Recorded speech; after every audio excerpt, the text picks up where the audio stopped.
Welcome to the Polyglot Activist. Learn languages, make a difference. My name is Dr. Carlos Yebra Lopez, and today we're going to talk about expectations for the Polyglot Conference 2022 in Cholula, Puebla, Mexico. Now, first of all, expectations are high, very high. It is the first time the Polyglot community is going to meet in person since 2019 when it met in Fukuoka, Japan, for the purpose of the last in-person Polyglot conference. And so it's been 3 years since then. I could not attend Fukuoka for reasons connected to my visa in China, which was only single entrance, meaning if you exit the country, you cannot go back. So even though Fukuoka was very, very close to Shanghai, where I was living at that time, I couldn't attend.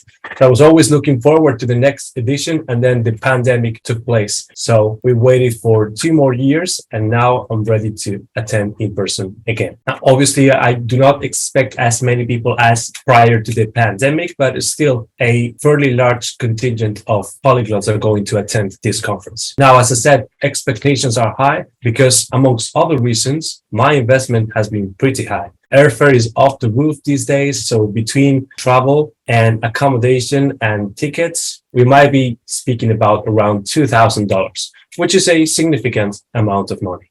So now it's all about chasing that investment in order to obtain a high ROI, a high return on investment. And in particular, I will be presenting 3 times on Saturday, doing a workshop about Ladino, another one about Solitaire, which is a cursive script of Ladino used in the Ottoman Empire between the 16th and the 19th century. And then the big presentation in the main hall, the big stage, the bright lights. It is my presentation about 10 polyglot myths that I have already discussed as part of this YouTube channel, and I'm going to present about them in French with slides in English. It's obviously extremely challenging because it will be my first ever presentation in French, also because it is a fairly challenging topic. So it's going to require a high degree of French mastery, and because it is a big audience. Normally in academia, for all the glamour, academic presentations do not typically feature very large audiences, except for the biggest conferences, such as the Modern Language Association, etc. The typical academic presentation might have between 10 and 50 attendees, whereas here in the Polyglot Conference 2022, 4 presentations taking place in the main hall, we will be looking around 150, 200 people. It also means that I have to be better prepared when it comes to answering questions after the presentation, but that's also going to be a challenge that I need to address. Obviously, there is no substitute for preparation, so I have been preparing this presentation in French with French tutors from italki, with the director of the International Association of Hyperpolyglots, Dr. Usman, etc. I still need to prepare a little bit more, but let's say that now the level at which I want to perform is more or less within reach.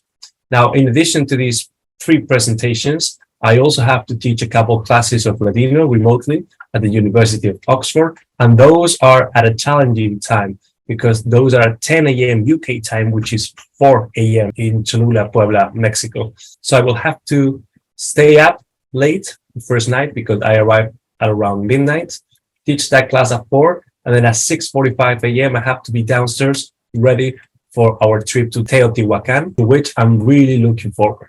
Another exciting element of this conference is that I will be reuniting with the Polyglot community from New York City because it's just a short trip from New York City as opposed to from London. And it feels great to see them again after I left NYU and I left New York City a few months ago. Then on Friday, I will have to wake up early to teach yet another Ladino section remotely at 4 a.m. And then I will rehearse again my presentation for Saturday and then go downstairs and enjoy the many entertainment options that Richard Stimcott and others have foreseen for this conference. And then on Saturday is the first big day of the conference. As I said, my 3 presentations, and I have to leave early on Sunday. I do not have time to stay for the second day of the conference. So I will not get to see in live where the next Polyglot conference is going to be organized. I have no idea where that might be, but it's going to be exciting to find out eventually. I promise to make another video explaining how these expectations that I just described match or not the reality that I'm going to encounter on the ground in Mexico.